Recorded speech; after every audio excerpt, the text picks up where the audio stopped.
Ngayong sandali, tinatanggap mo ang bagong pag-asa na inihahandog ng Diyos para sa iyo. Ang mga pusong pagod at mga kaluluwang nabigo ay muling bibigyan ng lakas at liwanag. Sa bawat paghihirap na iyong dinanas, Diyos, pinapawi mo ang lungkot at pinapalitan ng kapayapaan. Maniwala ka, may bagong simula na dumating sa buhay mo. Isang bukas na puno ng biyaya at pagpapala. Panginoon, pinalalakas mo ang aming pananampalataya sa kabila ng kabiguan. Sa araw na ito, pinipilit naming bumangon mula sa pagkadapa at sa iyong tulong, kami ay tinutulungan mong makakita ng pag-asa kahit sa pinakamadilim na sandali. Ipinagkakatiwala namin sa iyo ang aming mga pangarap na tila naantala at ang mga puso naming pilit nagtatampo. Ituro mo sa amin ang daan ng liwanag at kaligayahan. Babae man o lalaki, anak mo o simpleng nilalang, tinatawagan ka ngayon ng Diyos na bumangon at lumakad sa kanyang plano. Maniwala ka, may darating na oportunidad na magpapabago sa takbo ng iyong buhay.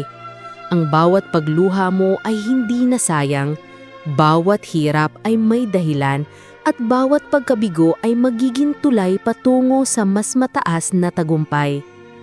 Panginoon, palakasin mo ang loob naming manatili sa pananampalataya at turuan mo kaming umasa sa iyong mga pangako.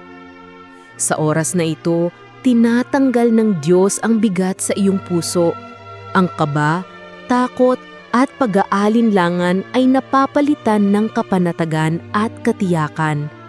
Ngayong araw, ang mga pinto ng bagong pag-asa ay bubukas para sa iyo. Lahat ng nakaraan ay itinatabi sa ilalim ng iyong pagmamahal at binibigyan mo kami ng lakas na bumangon, magpatuloy at harapin ang bawat hamon ng may tapang. Maniwala ka, may bagong simula na nakalaan sa bawat araw ng buhay mo.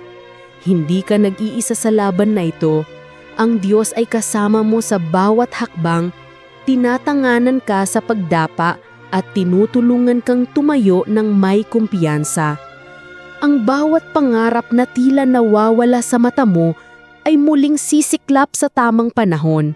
Ang bawat sugat ng puso mo ay gagaling sa iyong kamay at ang bawat lungkot ay papalitan ng kagalakan. Panginoon, salamat sa bagong pag-asa na ipinapadama mo ngayon. Salamat sa lakas na dumarating kahit sa mga araw na hirap bumangon ang aming kaluluwa. Turuan mo kaming magtiwala sa iyong plano kahit hindi namin nakikita ang kabuuan. Palitan mo ang panghihina ng tapang at ang takot ng kapanatagan. Sa bawat hinga namin, ipaalala mo na ang buhay ay may dahilan at ang bawat araw ay pagkakataon upang makapagsimula muli.